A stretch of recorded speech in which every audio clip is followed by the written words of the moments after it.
So, hello, everybody. I'm Peter Lilienthal, president of the Jewish Historical Society of Fairfield County. We have a treat this evening to have Bob Abrams, a well-known teacher and bar mitzvah coach. While I haven't had Bob as a teacher, my wife Carol has, who couldn't stop raving about Bob in the Melton class that he taught. And she had a few laughs along the way there. Thank you, Bob. Besides his teaching ability, he has his expertise in telling the story. He has a famous sense of humor. Tonight, he will present James Traub's book, Judah Benjamin, Counselor for the Confederacy. And Bob, it's all yours. Okay. Hi. There's a lot to talk about tonight, and I'm going to be talking a lot. Let me see if I can first put up I actually have a PowerPoint that I quickly put together. Thank you for joining me again. It's the book is called Judah Benjamin. It's Counselor to the Confederacy by James Traub. James Traub is a professor at NYU. And he has written numerous books and is a columnist and contributor at Foreign Policy. That's not why I bought the book. I bought the book because it's part of Yale University's Jewish Lives series. And for those of you who haven't seen the series yet or know of it, it's a wonderful series of biographies that aren't 500 pages long. They're about 280 to 350, something like that. That includes some biblical biographies of biblical characters, as well as historical characters in the Jewish canon. Not canon of the Bible, just the Jewish canon. Okay, so here we go, Judah Benjamin. There we go. The outline, for those of you who want to, I'll just breeze through this part. And I'll go in order of really pretty much of the book's chapters, which are an introduction. But who was Judah Benjamin? His family moved to, actually, they go to the Caribbean. I'll get into that in a moment. And then they moved to Charleston, South Carolina, where he has his early childhood. He ultimately moves on his own to New Orleans, and ultimately goes to Washington and is part of the federal government prior to the Civil War.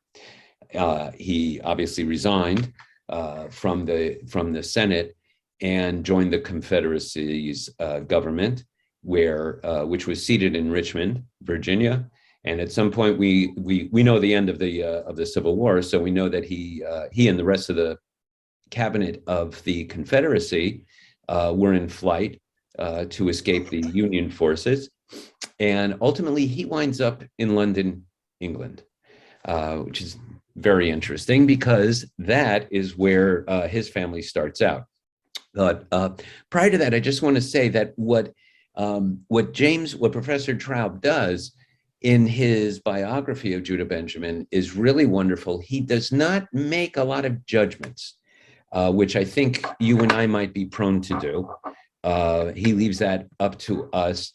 He also gives what I think is a great feel for each of the individual cities in the early lifetime of Benjamin, so that we can get the sort of zeitgeist of the era in those cities, in those times. He does make a point of listing the anti-Semitism that Judah Benjamin endured, and I'm not so sure it was really an endurance for him, and I'll get into that later. And again, as I say, he avoids most judgments about Benjamin, which is really he raises the questions but doesn't judge. So much for that part. Now, parents. Judah Benjamin's parents. His mom was a woman by the name of Rebecca Mendes, who came from a long-established line of Portuguese Sephardim. So, which means that they were subject to, in a prior century and a half of her ancestors were part of the Spanish Inquisition, were subjected to that. They clearly went north after they left Portugal and wound up in England. His father, Judah Benjamin's father, was a man by the name of Philip Benjamin. There's nothing really known about his side of the family. He had an older, Rebecca, his mom, had older sisters who had married planters in the Caribbean. And that's important because that set the path that Judah's parents would take. So in 1808, his parents leave London for St. Croix. They were not going on vacation, as you and I might, but St. Croix had a growing population. And they, in the Caribbean, we know that there were plantations and slavery in the Caribbean. And undoubtedly, they were going, hopefully, to join the economy that was growing.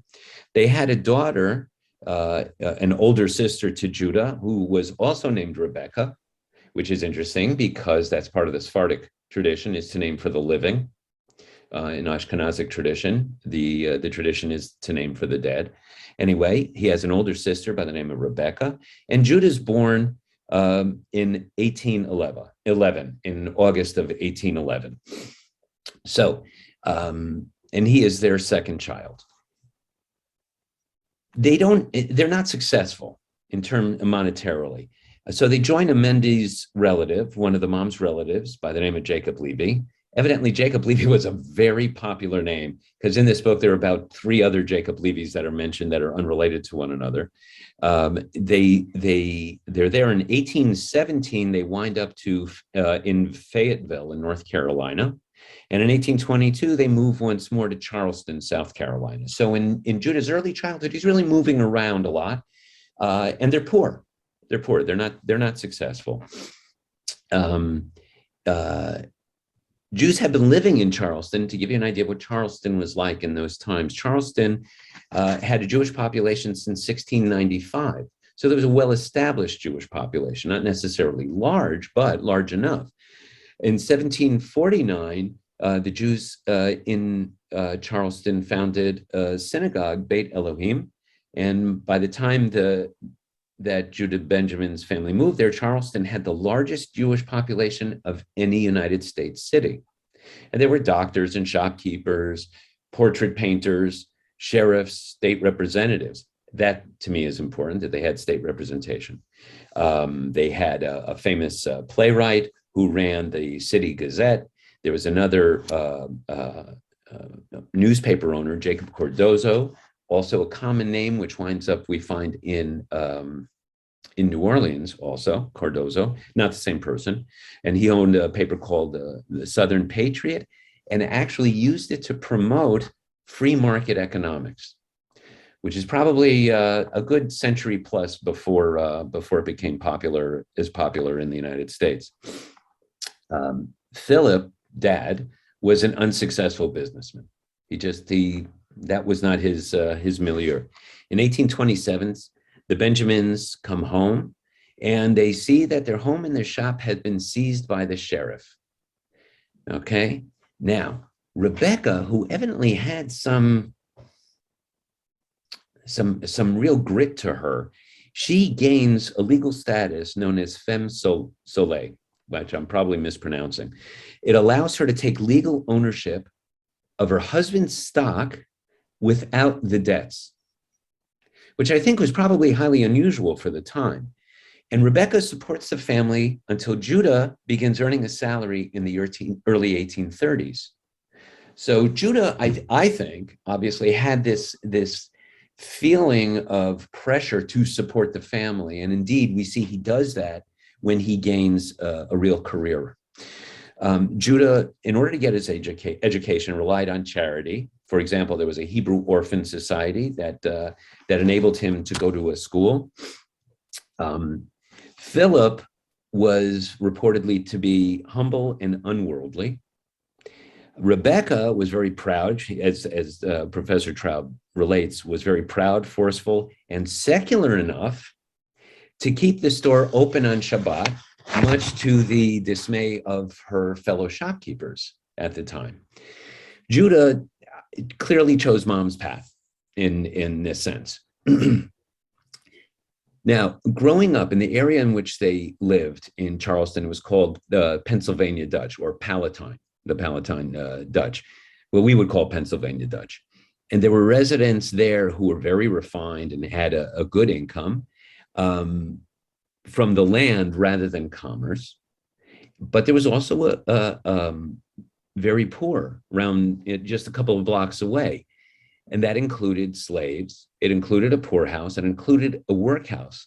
A workhouse was there in these times for slaves whose owners rented them out to do work for other people. And if those slaves misbehaved, they were sent to the workhouse. And this was for the owners who didn't want to physically punish them. So at the workhouse, they received their punishment. They were sometimes beaten and sometimes whipped. And the workhouse even had a rack-like device where slaves were submitted to that kind of punishment. And what Traub points out in the story is that the screams of the slaves would definitely have carried well into the area of Dutchtown where the Benjamins lived.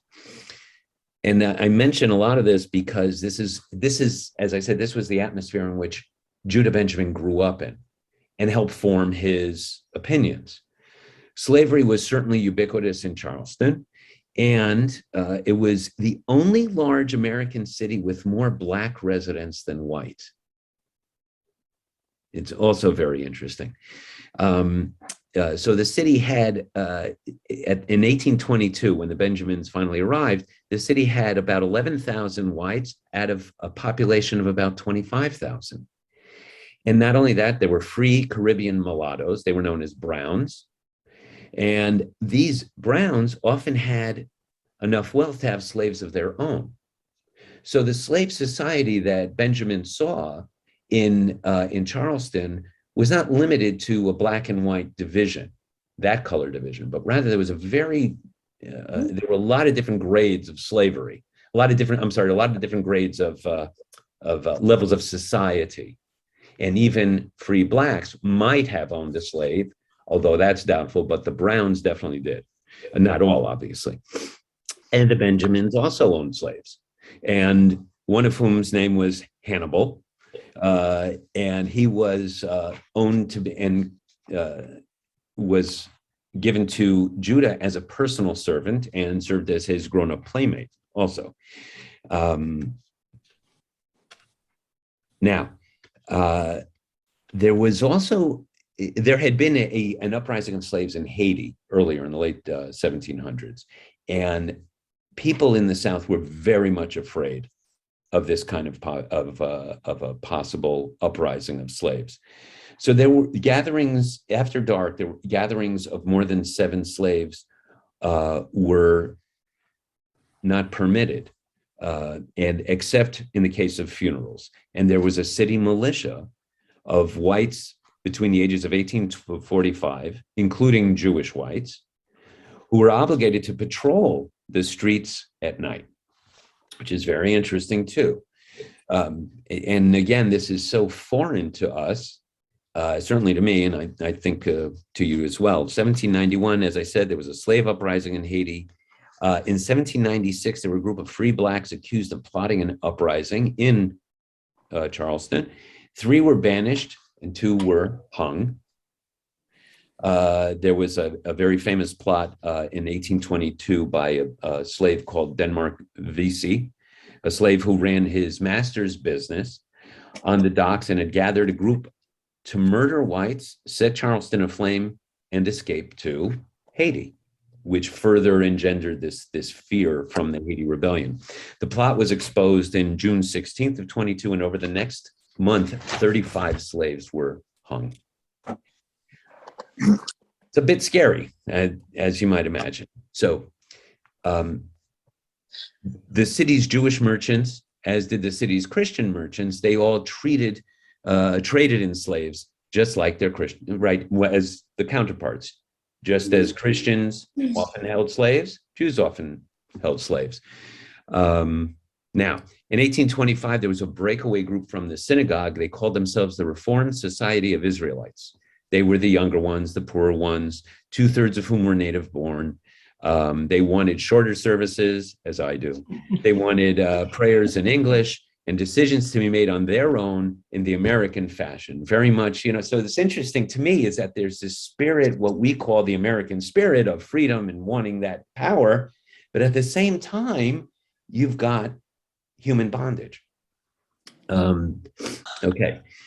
So, and interestingly enough, Judah's father was part of this group. Anyway, so Judah obviously was influenced by the breakaway group, which I said included his father. And though he demonstrated no interest in religious observance, his dad, reform or otherwise, everybody remained Jewish. And Judah remained Jewish also. And he also refused to convert, which we'll see it was a big deal for him and his wife. 1825, just like John Calhoun before him, Judah Benjamin goes to Yale. Yale was the preferred Northern college for the Southerners. And the entrance exam required mastery of Cicero and Virgil, the Bible in Greek, as well as arithmetic. So I don't know how many of you could have passed the entrance exam, but I know I could have done the arithmetic, but that's probably it. He joined clubs. He was very popular. And he was purported to be the highest standing in the class. He was really a prodigy, right? So if he was 11, I'm sorry, he was born in 1811. When he went to Yale, he was only 13 or 14. Okay. So he was asked, although in 1828, he was asked to leave Yale. He was told to leave Yale. And we don't know what the indiscretion was, but obviously it was serious enough for him to be kicked out of Yale. It seems that he was a gambler and ran with that crowd. And it shows that he was a gambler.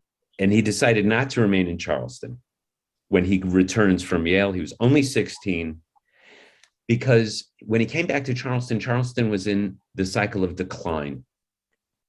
And it was in decline because one of the reasons was because New Orleans was on the rise, right? And now we'll get to that. Okay. So we know he was a witness to slavery. He saw it. He was raised in that milieu and was poor when he grew up and really witnessed it all. Okay, so he goes to New Orleans. Now, New Orleans was probably what I would call what Las Vegas was when it opened up. New Orleans was at this time. New Orleans was a boom town. It was on the American frontier. It belonged to the South. It belonged to the West. It was American as well as part of the Western Hemisphere. And it's where the Mississippi flows out into the Gulf of Mexico.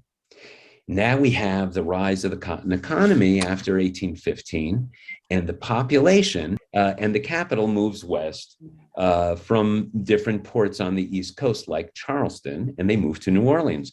The population in 1810 of New Orleans was 17,000. 20 years later, it's 46,000. That's an enormous increase. New Orleans' value of exports was 2 times that of Boston and 3 times that of Philadelphia.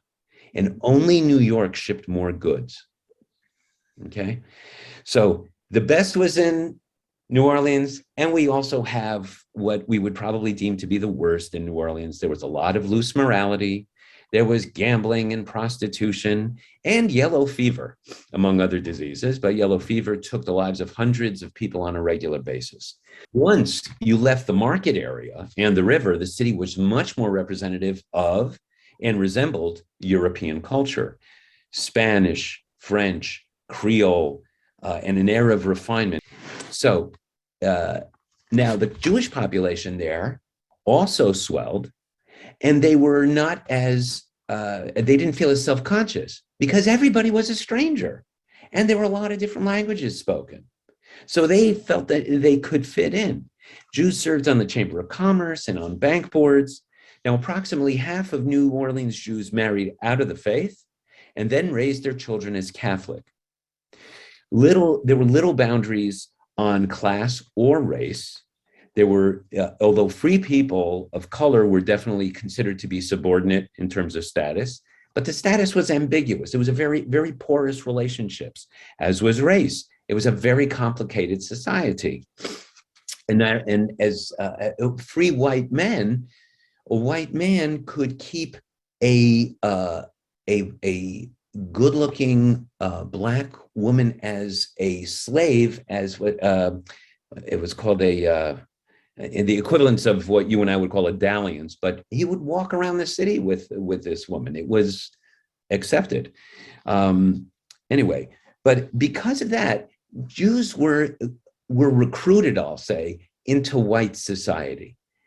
They had to be part of white society because white society couldn't distinguish them from anybody else, which actually is something that we're experiencing today in today's American society.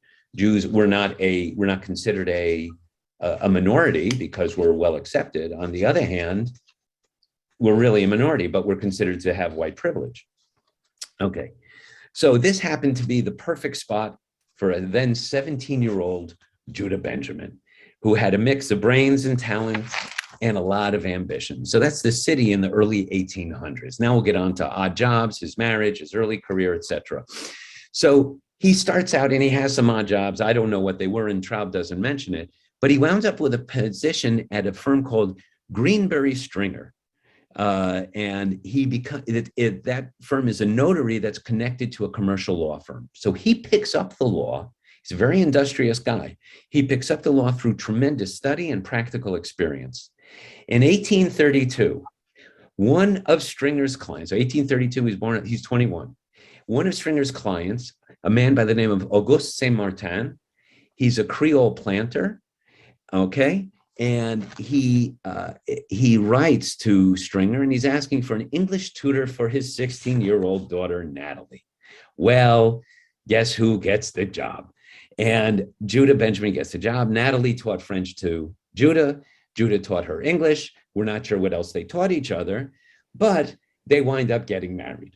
Natalie was considered to be willful, spoiled, and sensuous. There was evidently a portrait of her all done up in a beautiful gown with bare shoulders. And I guess that was an indication of her sensuality. Judah was intellectually disciplined and very focused. And this, and Traub points this out, was probably not a good match to begin with. But he asks permission to marry Natalie. The father suggests conversion. Judah Benjamin refuses. But he does agree to the church obligation to raise any children as Catholic. Okay. At the end of 1832, he's admitted to the Louisiana bar. And while making a modest living, drawing up contracts, and really learning a ton of law by this, he's a legal novice, but he decides with an established lawyer by the name of Tom Slidell to complete a summary, listen to this, of 6,000 cases in state law. And it's entitled The Digest of the Reported Cases of the Superior Court of the Late Territory of Orleans and the Supreme Court of the State of Louisiana. This puts him on the map. This compendium becomes tremendously influential, and it has to be on every lawyer's desk, and it has to be on every judge's desk, and everybody orders it. Okay. And initially they did it for their own use, but probably they were very flattered and decided to profit from the sale of this. They got some money out of it. Anyway, it's published in 1834, and it was considered indispensable. Now, this guy, Tom Slidell, and his brother, John Slidell, Tom Slidell is very important in Judah Benjamin's life. Slidell is appointed the United States Attorney for the Eastern District of Louisiana in 1837. And Slidell brings new clients and opportunities, shipping, trading, insurance, and just overall commercial law. And Judah Benjamin picks everything up. He's a sponge. He works at it and he learns it.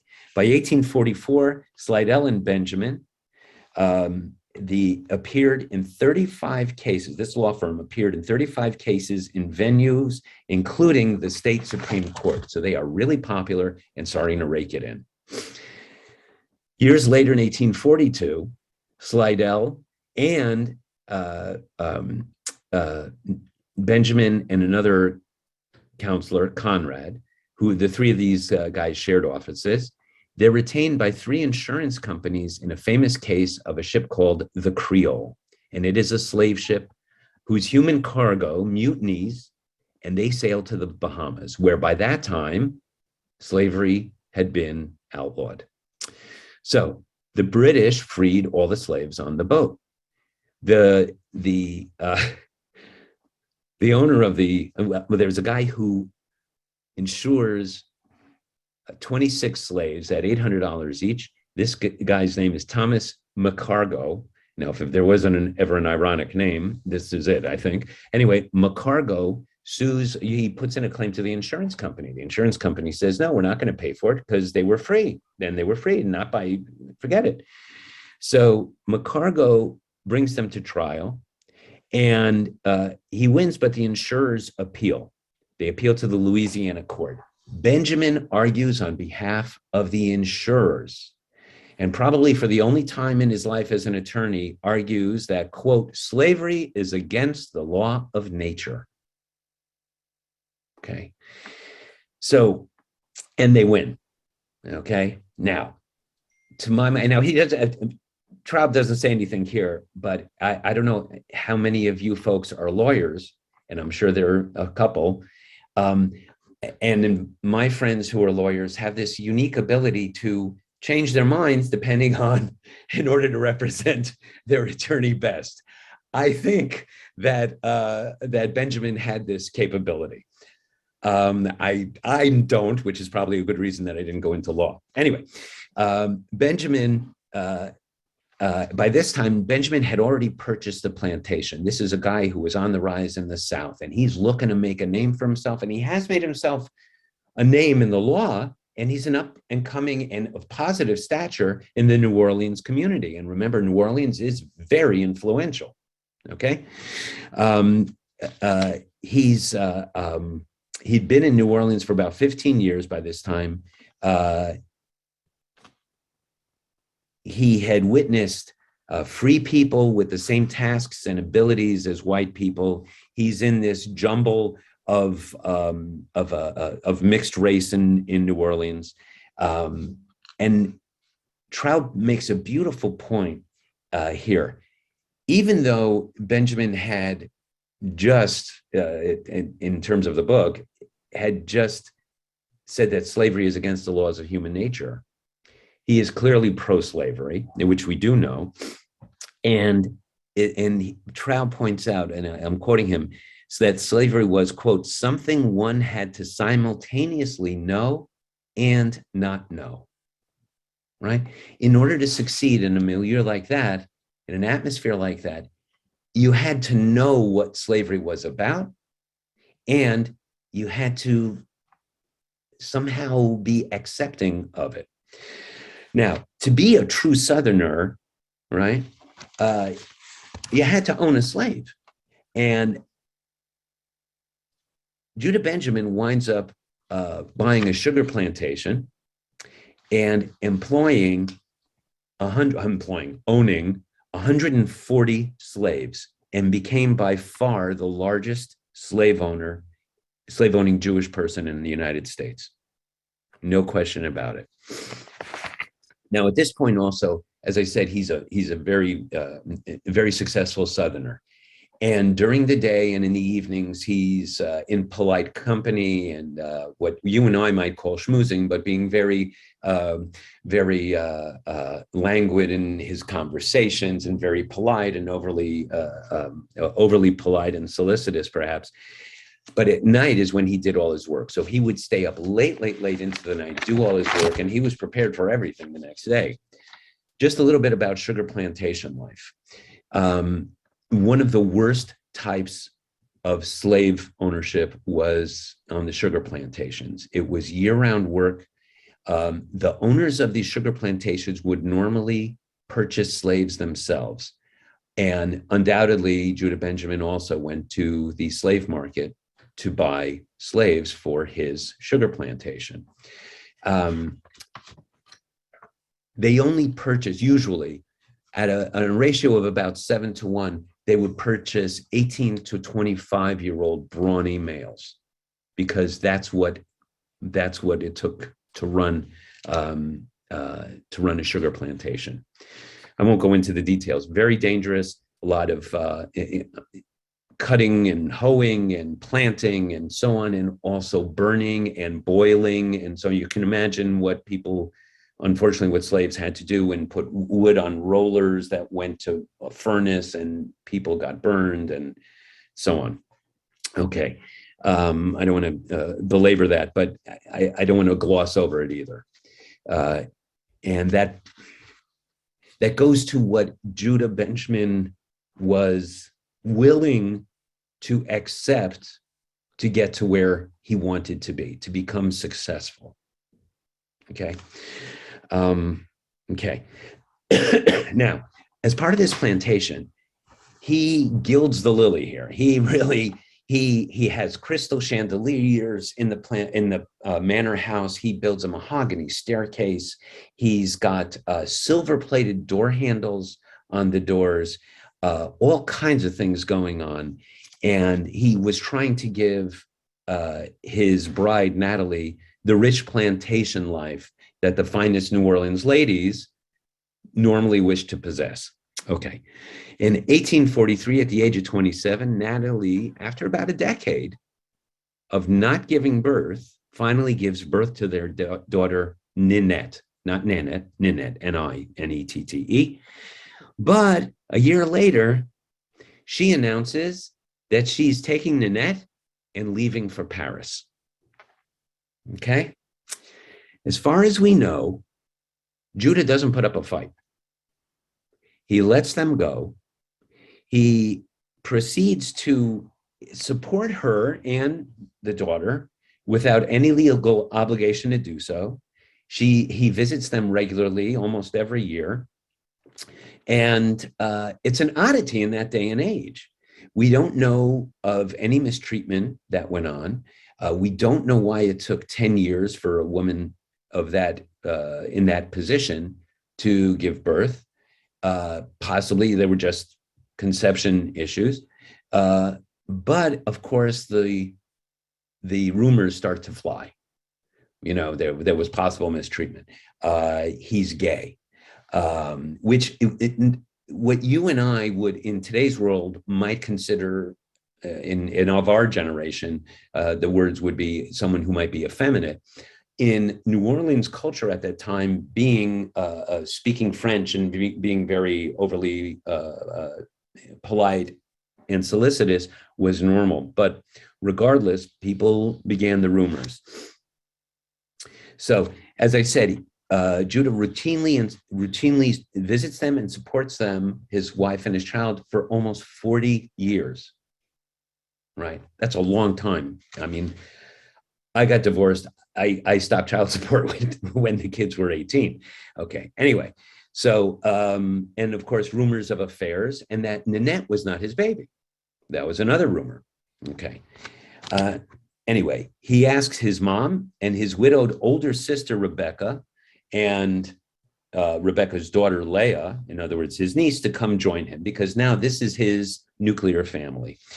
He then decides to tear down his manor house, Belchas, and he replaces it with another stately palace.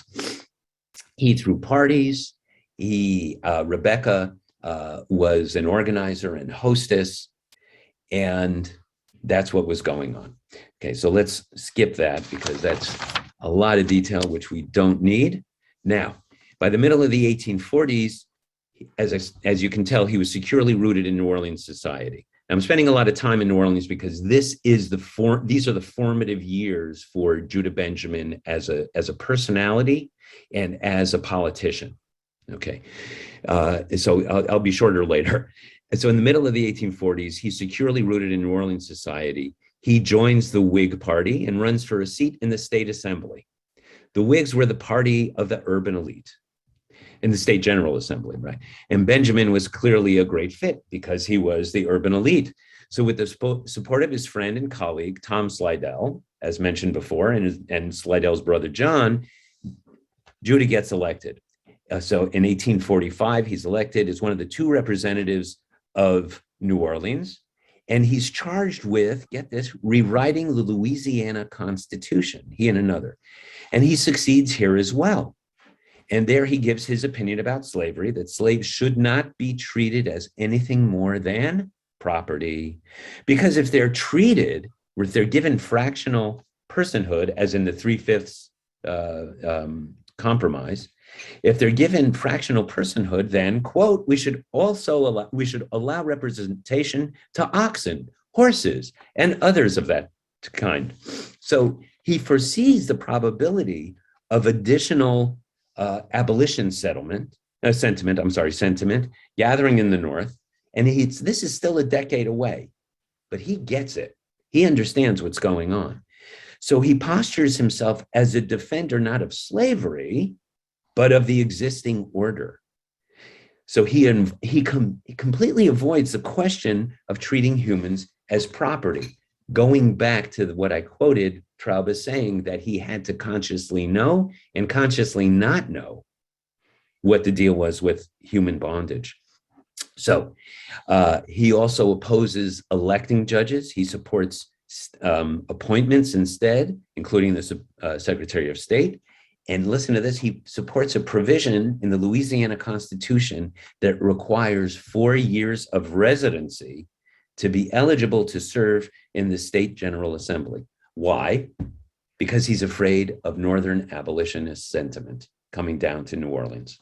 Okay, now, just to give you an idea of the growth in New Orleans again now, 1830, we said there were 46,000 people. 30 years later, in 1860, just before the Civil War, there's 168,000 people. Okay, so it almost quadruples in size. And it is tied with Baltimore to be the second largest city in the United States, just behind New York. Okay, 1847, he's asked to be counsel to the California Land Commission to settle claims after the United States is going to give settle claims with for land ownership in California. 1848, Zachary Taylor, who is a Whig, is elected president. And Benjamin goes to Washington to mingle with the new team. And that's where he gets some exposure to the possibility of national power. His ambitions continue to grow, as does his legal practice. And also in 1848, he's admitted to the bar of the United States Supreme Court. And over the next decade, he comes in second in the number of appearances of Southern attorneys. Okay, now, also at this time, we see he has to begin again. Where did he begin? He begins in St. Croix. He and his family have to begin again in Fayetteville, North Carolina, and then in Charleston, South Carolina.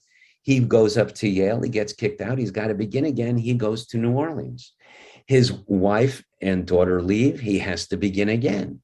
And now, at this point, in 1852, a flood wipes out his entire crop of cane.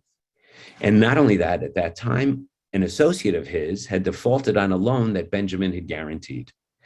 And this loan was for $60,000, which is a lot of money at that time. And at that time too. And he has to repay the bank. So he sells his share of the plantation for $168,000, which is equivalent in today's money to $5 million.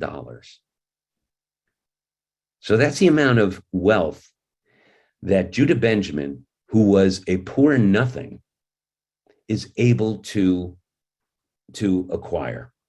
So he moves his mom and his sister and her daughter outside of town, and he starts over in a small apartment. But still, he's an accepted part of New Orleans upper crust. In 1851, he runs for the Whig nomination for the United States Senate because he's got that taste of national power, national government. And who comes to his aid here but his buddies, John and Tom Slidell, John is now the Democratic boss in the party. And he runs as a Whig, and between the votes of the Whigs and the votes of the Democrats that the party boss has lined up, he wins on the second ballot. Okay, and on he goes to Washington with national political career on his agenda, and we see who Benjamin has turned into. And I'll get to that later, what I come to. Now we'll move quickly through the rest, I think. He gets to Washington. He arrives in 1853. Now, in 1853, a lot of you know this part already. There, the Great Compromise has been in effect. The Fugitive Slave Act has been passed, where slave owners could go across into free states and get the slaves who had escaped. And not only that, people in the North were required to give them back. There was really North versus South. It was manufacture versus agriculture. The Democrats were anti-immigrant. They were pro-union. They were the American Party, these also known as the Know-Nothings. You may have heard about them. Okay, 1854, we have the debate of the Kansas-Nebraska Act, okay? And this really illustrated that the divisions in the Union at this point in the United States were really widening, the gulf was between them, the North and South was getting bigger and bigger. The pro-slavery nationalists were forming a new party of Southern Whigs and the national wing of the Democratic Party, along with the national wing of the Democratic Party in the North. 1855, he comes out against the Know-Nothings, and he becomes a constitutional expert because of the way he comes across in his interviews. He's really a lawyer. He's a constitutional expert. He's an American first. He's not putting himself out as a Jew. He's putting himself out as an American. And that's very important. By the summer of 1855, he's alerting Southerners to the dangers of a new Republican Party that is solidly on the side of abolition. This is 1855. 1861, again, is the beginning of the Civil War. The slavery debate grows more and more contentious, not only in newspapers, but on Main Street, right? But also in the Congress and on the Senate floor. And there are fights on the Senate floor where senators are coming to blows. One senator gets caned by another senator and winds up in the hospital. So by 1858, it's truly the North against the South in Congress. Now, during this time, he befriends a woman by the name of Varina Davis, who is by this time the second wife of the future president of the Confederacy, Jefferson Davis. And Varina Davis and Judah Benjamin are fast friends, and he is a confidant of hers, and no doubt she was a confidant of his. Okay, now, because of the Kansas-Nebraska Act, settlers just pour into those territories from both sides. Benjamin goes out and argues that this is based not on moral issues, it's based on economics. Again, he's avoiding the slavery issue. And he's arguing that the North is trying to exert its control, and the South's cause isn't slavery, but the Southern way of life. It's property, honor, and safety. And those are the three main pillars of his arguments. And this is reference to that because there's slavery, there's also the threat of slave insurrection, rape, and murder. Okay. Now, just as an aside, but an important aside for us, most Jews in the South who were of means were the same as Christians of means. In other words, as I said before, they also owned slaves. Okay. So Benjamin was just like every other Southern free man of means. And chances are Jews were probably as divided in the United States as the American Christian population. Okay. Friendships. Okay. In 1854, just to go back a step, but an important step, President and Whig leader Millard Fillmore offered Benjamin a seat on the Supreme Court as the first Jew, and Benjamin declines. because he thinks that a life of the law is just going to be boring. Now, for us, for the rest of us Jews, we had to wait 62 years for Louis Brandeis in 1960. Okay, but Benjamin was averaging $40,000 to $50,000 a year from his ongoing legal practice, and is spending long recesses back in Louisiana, working for corporate clients. He was traveling in the United States, and he had annual trips to see Natalie and Nanette. Even though he was doing all this traveling, he was living frugally in several rooms in Washington. Okay, finally, he decides to, Natalie wants to come back. He decides to remodel the Decatur house in a very, very fancy way, right? Just like he did in New Orleans, but this time in Washington. And she's there for a while, but she remains secluded from the Washington social circles. And guess what she does? She disappears. And the rumors start again for Benjamin. Okay. In 1857, on March 6th, we get the Dred Scott decision. And that really was the death knell for the United States. It confirmed the constitutionality of fugitive slave laws.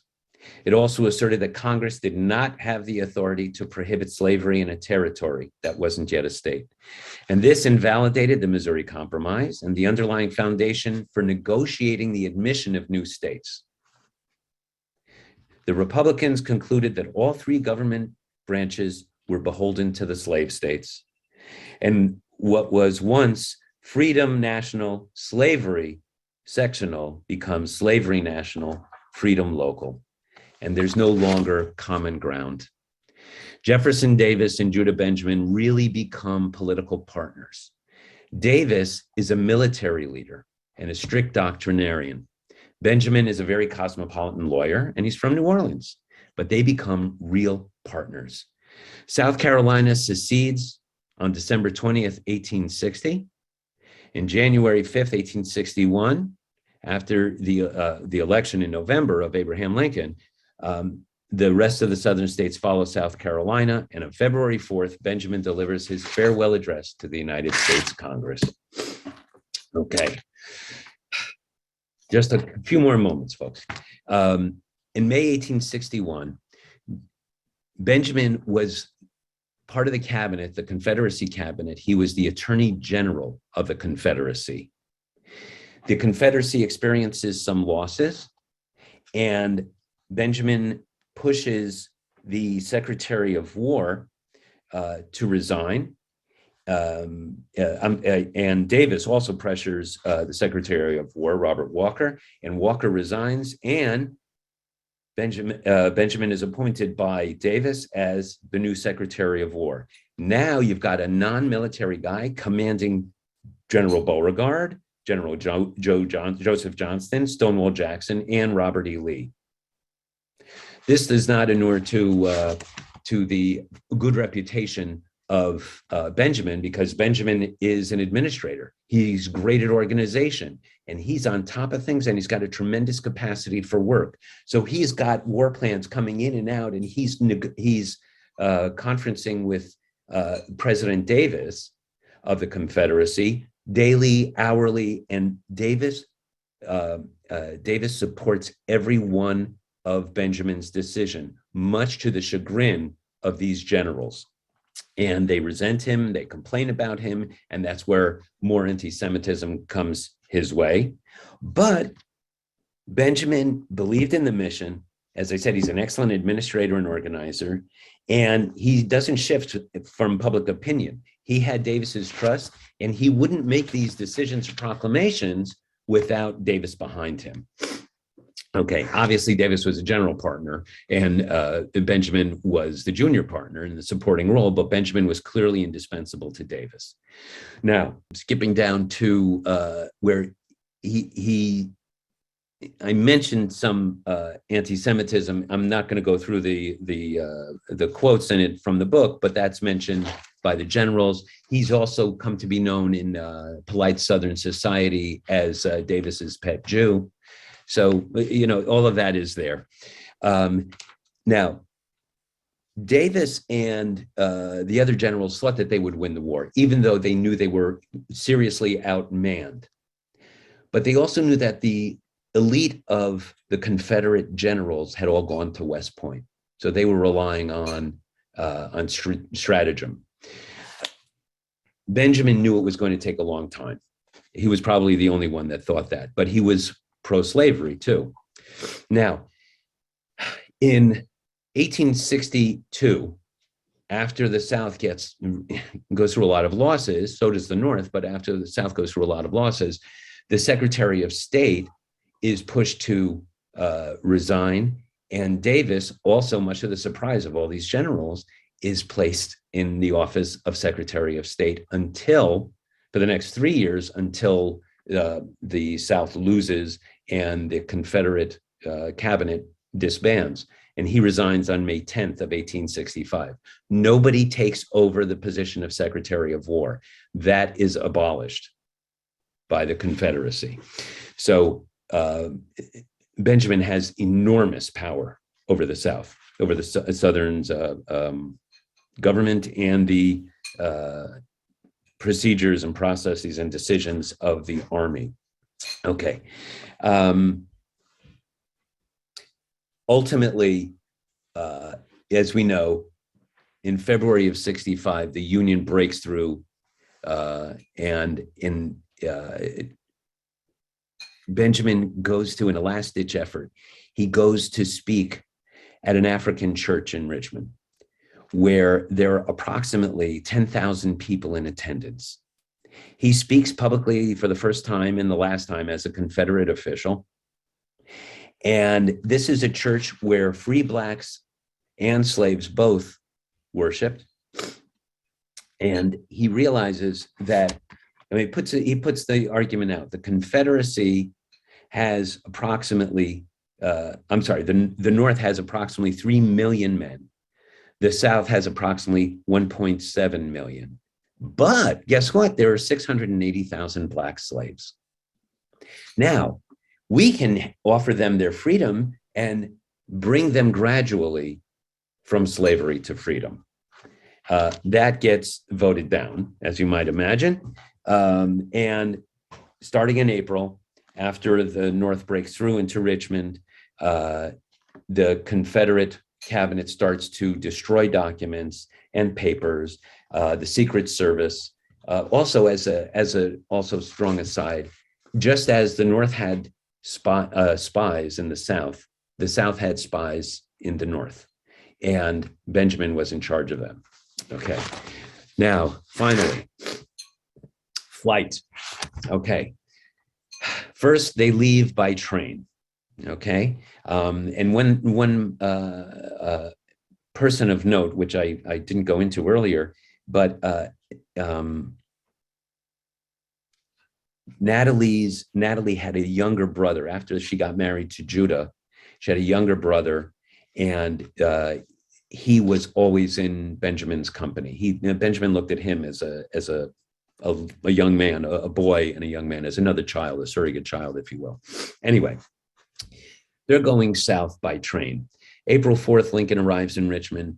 April 5th, Davis instructs Benjamin to write out and deliver a message to the local paper. Nothing is now needed to render our triumph certain, but the exhibition of our own unquenchable resolve. Let us but will it, and we are free. The rest of the cabinet says, give up. Davis says, no, we can win, and Benjamin sides with Davis. Okay? Whether it was out of loyalty to Davis or whether, who knows, whether he really believed that they could win, we don't know. Anyway, Generals Beauregard and Joseph Johnston report that the remaining Confederate forces in the field are outnumbered 350,000 to 25,000, and Davis still refuses defeat. Okay, and now, then the rail lines get destroyed, and everybody is now on horseback and in a cart. Well, Judah Benjamin was very uncomfortable on a horse, so he's in a cart being carried around, attached to a horse, while everybody else is on horseback, and all these other generals and so on are on horseback, and he's in a cart quoting Tennyson to keep everybody's spirits up.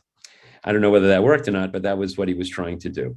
Anyway, Davis continues to believe in the fight continuously, and okay, at some point, Benjamin decides. He says, "Look, you got to give up here." But Davis says, "No, we can go on. I'm going to rejuvenate the Confederacy in Texas." Jefferson Davis goes out to Texas. Judah Benjamin says, "I can't bear the fatigue of writing as you do," and he heads south. Now, heading south is very interesting. What is he? He has got this guy who is a survivor. He is resilient, whatever else we think of him. He says, he's quoted as telling another cabinet official, he says he's going to reach, quote, "the farthest place from the United States if it takes me to the middle of China." So Benjamin parts from Davis and the rest of the cabinet, also from his nephew, Jules. He thinks it's safer for this boy to be on his own. That's Natalie's younger brother. And Jules was taken prisoner in Alabama, but he was released after several weeks. He goes back to New York. Judah Benjamin is joined by an old friend from New Orleans, a Colonel Henry J. Levy.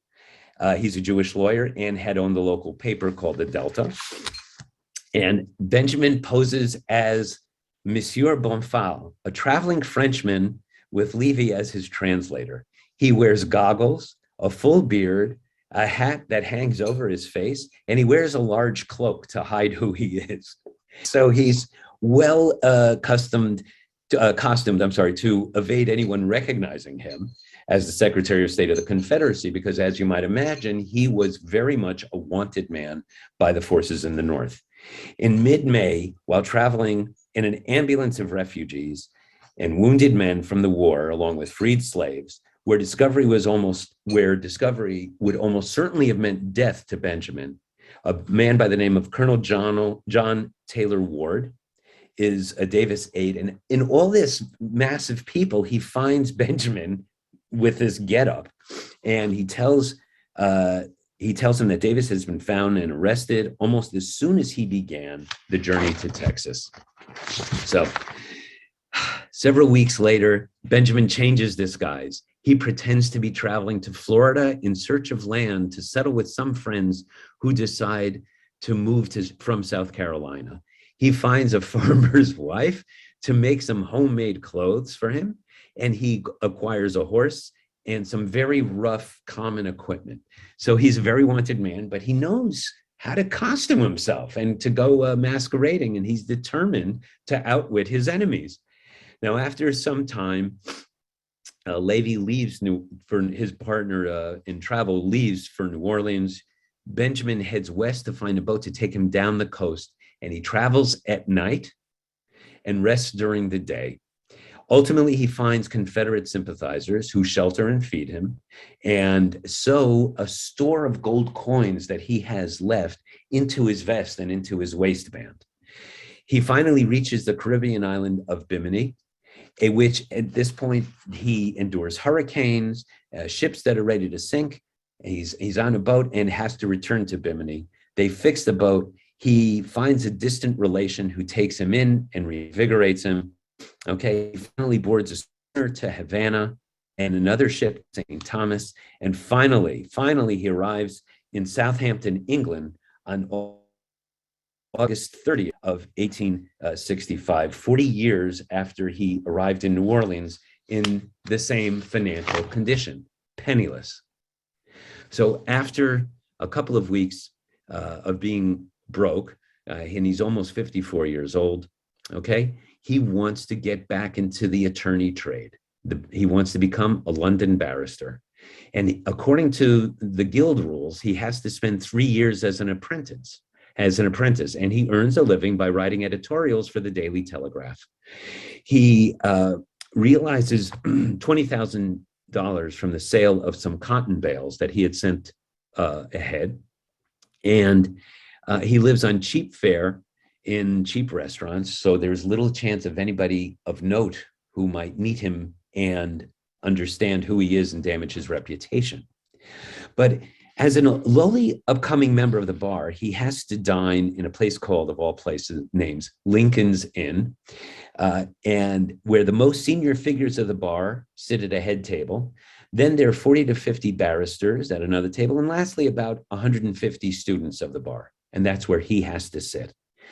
But even at this point, he's considered a gentleman, and since he has so much knowledge, they just after 6 months after he's enrolled, they see he's already an expert in the laws of shipping, insurance, and trading. Okay, and this is all from all of his years in the United States.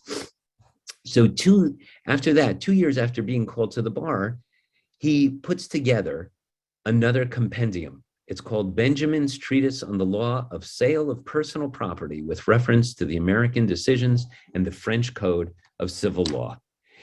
It's Benjamin on sales, okay? And this book is written a little over a year, and it runs to over 1,000 pages. And guess what? Everybody in the trade needs this book. So he's now a successful author of 2 legal treatises, 2 legal texts, one in London and one in New Orleans.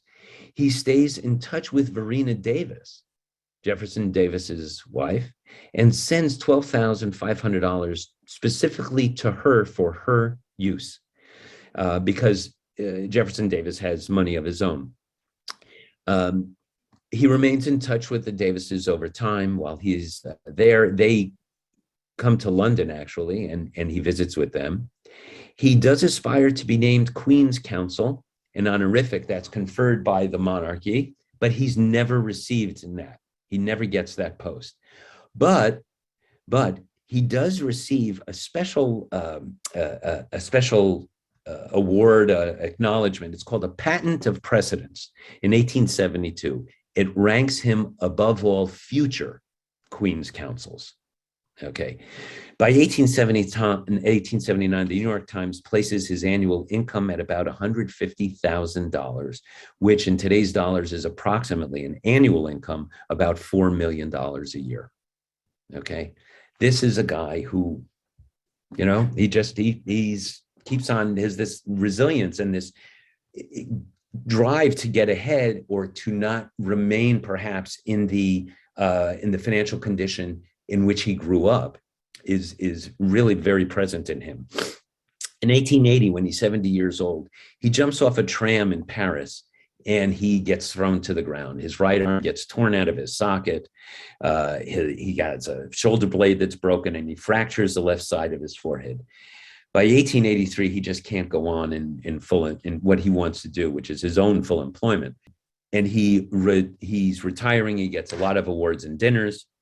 And he dies on May 6th of 1884. And he's buried by his wife, Natalie, by force majeure as a Catholic. And the name on his gravestone is his middle name, Philippe Benjamin, because that is what Natalie always called him.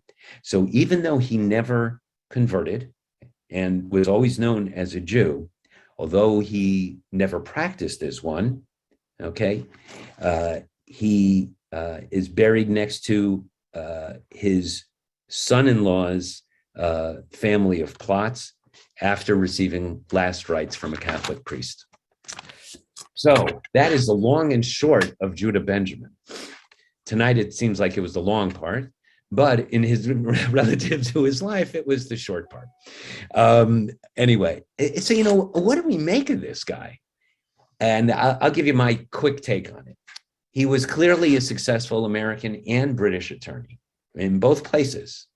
He knew how to pull himself up by his own bootstraps, and he was a very successful administrator, both in law and of the civil wars, of the running of the South's Civil War strategies. He was clearly politically astute. He knew how to protect himself by using Jefferson Davis, or relying on Jefferson Davis. I don't know that he used him, but he certainly relied on him. He was definitely self-confident. He was definitely self-reliant. He was a resilient survivor, not just a survivor, but a resilient survivor. He was also a gambler. He played, what was the name of the sheriff out in, the shootout at the OK Corral. Him. What was his name? Margie's looking it up. Wyatt Earp, that's who it was. Wyatt Earp was also a gambler. He dealt faro, F-A-R-O. It was a card game. And evidently, Judah Benjamin was addicted to faro also. So he was a gambler, but more importantly, he was a political gambler. He knew how to assess the risk, but also understand the escape routes that he had to take or that were available to him. To my mind, he grew up with an attitude of laissez-faire. Well, if you were born a slave, you were born a slave. I was born poor. I made myself wealthy, and I'm going to do that. I think that's how he got by, because I think that was his mindset. He did have a disdain for the average citizen. There's no question about that. He was disdainful of, in London politics, of giving more power to the populace. We know he was a slave owner. And Traub winds up, I think, as in one of the only judgments that he makes, he called him an indispensable cog of an evil machine.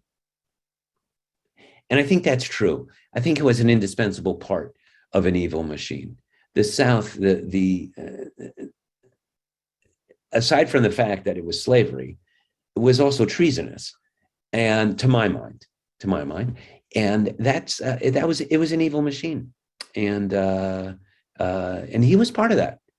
He's not somebody that we as the Jewish people like to lay claim to. I think he falls under the Jeffrey Epstein rubric for different reasons, but the same. Harvey Weinstein, and I think Judah Benjamin's up there.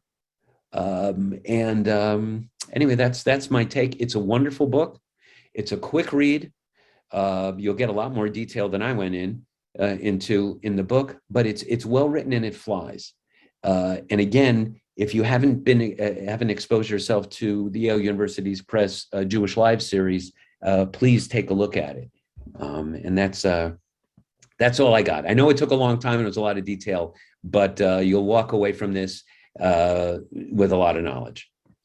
I want to say this, Robert. Don't say that's all there is. You did a great job, really a great job. And of course, we've all heard of Judah Benjamin, but never to the kind of depth and understanding that you were able to bring to it. Thank you. I really want to thank you for all the work that it took to put this together. It's quite a bit, and we certainly got an excellent kind of review of what was there. So in any event, I know I got everybody muted. I like that. But obviously anyone can unmute. If you've got a question that you have of Bob, please, by all means. And I know this was quite an effort, Bob, to put this all together.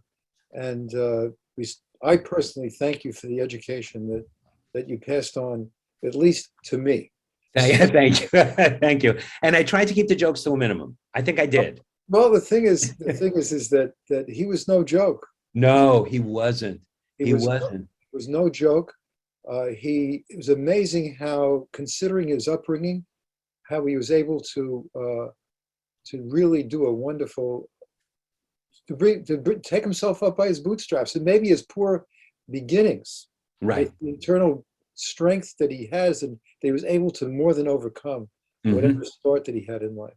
Yeah. So yeah. Well, also, one thing I wanted to mention that I didn't before, there had been a statue to him, a memorial to him, something like that in Charleston, I think it was, and in 2020 it was removed along with other Confederate statues. Okay, so if you want to say something or whatever it is. I have a question. I'm sorry, no questions. Go Yeah, go ahead. ahead. I don't know if you can answer this. Anti-Semites go back and say that the Jews were responsible for the slave trade.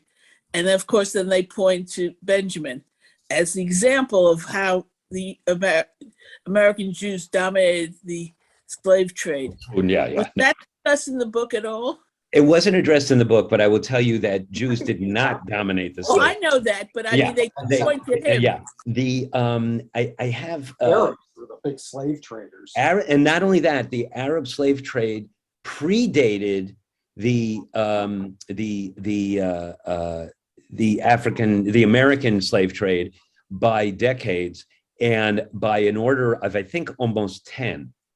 So there was a huge slave trade going the other way. And not only that, I think it was of the Middle Passage, I believe a third, it's not a number I'm comfortable quoting, but approximately a third of the slaves came to the United States. The rest went to South America, the Caribbean, Canada also. So, you know, it's nice to point to, but Jews were as much a part of the population as any other, whether Christians, whether the German population, the Irish population, whoever, the Scandinavian population. We know that Swedes, Nordic, from Norwegian, we have immigration from all types of nations from Europe. And if they were successful, particularly in the South, and there were slaves in the North, remember, people did have slaves in the North. You know, that's what the population was. It doesn't make it right. But Jews were not the main purveyors of slaves in the United States. Did they partake of it? Yes. You know, Ben-Gurion was asked, when will Israel become a real modern state? And he answered, when we have a police force. In other words, when we have criminals, then we'll be like everybody else. You know, and he meant it in a more positive way than I just said it. But, you know, Jews are people too. So are there perfect Jews? Somewhere. Are there perfect Christians? Somewhere. Are there perfect Muslims? Somewhere. But every population has people that don't abide by what we would want them to. And that's really the answer. So, Bob, at least being someone who can speak for oneself, I'm certainly walking away a lot more knowledgeable about Judah Benjamin and more understanding of it. And when Marcy spoke up, I wanted to thank her specifically for arranging to make this book talk take place. Oh, thank you, Marcy. Yeah, and also, if you're interested in the slavery issue, I read this. I don't know what month we're in anymore. I mean, it's been Tuesday for 2 years. So, but I did purchase the 1619 Project. I did read that, and much of it is right on. Some is argued too vociferously. However, what I found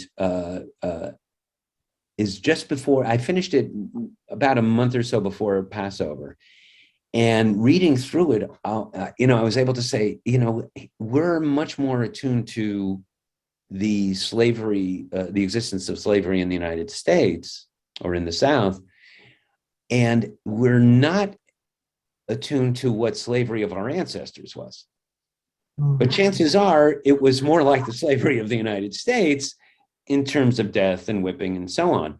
The other thing that I just read after that was there's a new book that came out. I forgot the name of the woman who did it. I think it's called Abraham Lincoln's Finest Speeches.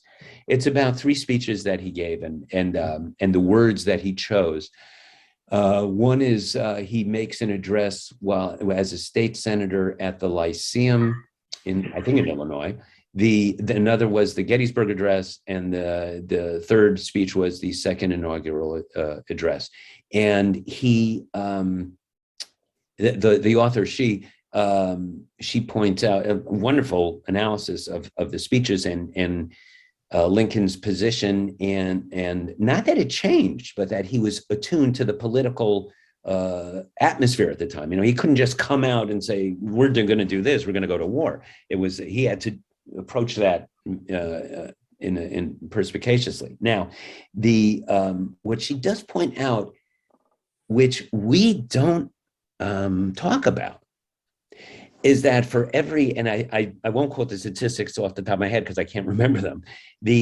What she points out that for every slave, there were X number of Northern soldiers that died, right?